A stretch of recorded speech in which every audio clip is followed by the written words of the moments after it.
नमस्कार दोस्तों। आज है देवशयनी एकादशी। आषाढ़ शुक्ल पक्ष की एकादशी को देवशयनी एकादशी कहते हैं। इस दिन से ही विष्णु भगवान का शयन काल प्रारंभ होता है। आज से ही चातुर्मास प्रारंभ होता है। इस 4 महीनों में सृष्टि का संचालन भगवान शंकर करते हैं। एकादशी आध्यात्मिकता और भक्ति का पर्व है। एकादशी हिंदू धर्म में विशेष महत्व रखने वाला एक पवित्र व्रत है, जो प्रत्येक माह के शुक्ल पक्ष और कृष्ण पक्ष की 11वीं तिथि को मनाया जाता है। यह व्रत श्री हरि विष्णु को समर्पित होता है और इसे रखने से व्यक्ति को पापों से मुक्ति और मोक्ष की प्राप्ति मानी जाती है। एकादशी व्रत का उल्लेख पुराणों में अनेक बार किया गया है। ऐसा माना जाता है कि इस दिन उपवास और प्रभु का ध्यान करने से हजारों यज्ञों के बराबर पुण्य प्राप्त होता है। विष्णु पुराण के अनुसार इस दिन व्रत करने से पूर्व जन्मों के पाप भी नष्ट हो जाते हैं और व्यक्ति जीवन में शांति, समृद्धि और आध्यात्मिक उन्नति की ओर अग्रसर होता है। आइए एकादशी व्रत कथा के बारे में जानते हैं, जो इस प्रकार है। बहुत समय पहले मुर नामक एक दैत्य ने तीनों लोकों में आतंक मचा रखा था। देवताओं ने भगवान विष्णु से सहायता मांगी। भगवान विष्णु ने मुर से युद्ध किया, लेकिन थकान होने पर वे एक गुफा में विश्राम करने लगे। मुर उन्हें मारने के लिए वहां पहुंचा। तभी भगवान विष्णु की शक्ति से एक दिव्य कन्या प्रकट हुई और उसने मुर का वध कर दिया।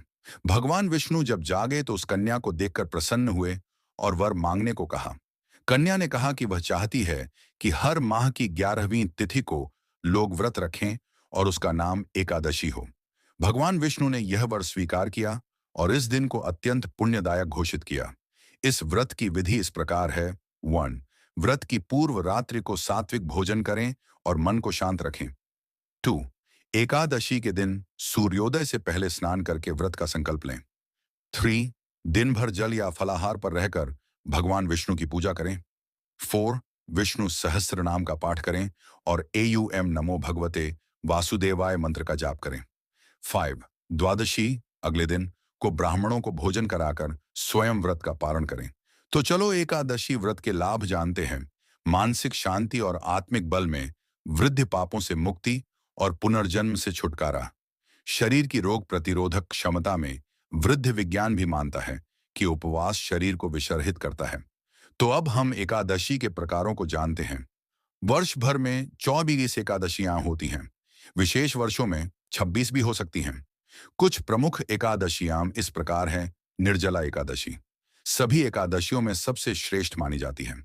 वैष्णव एकादशी, वैष्णव परंपरा के अनुसार विष्णु पूजन का विशेष दिन।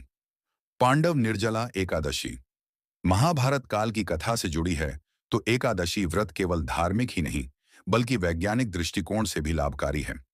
यह आत्मशुद्धि, मन की स्थिरता और ईश्वर के प्रति भक्ति को प्रबल करने का एक सशक्त माध्यम है। यदि श्रद्धा और नियम पूर्वक किया जाए तो यह व्रत जीवन को सकारात्मक दिशा में ले जाने की शक्ति रखता है। तो कैसी लगी आपको यह जानकारी? कमेंट करके जरूर बताएं। यदि पसंद आए तो लाइक करें और आप इस प्रकार की जानकारी के लिए चैनल को सब्सक्राइब करें। धन्यवाद।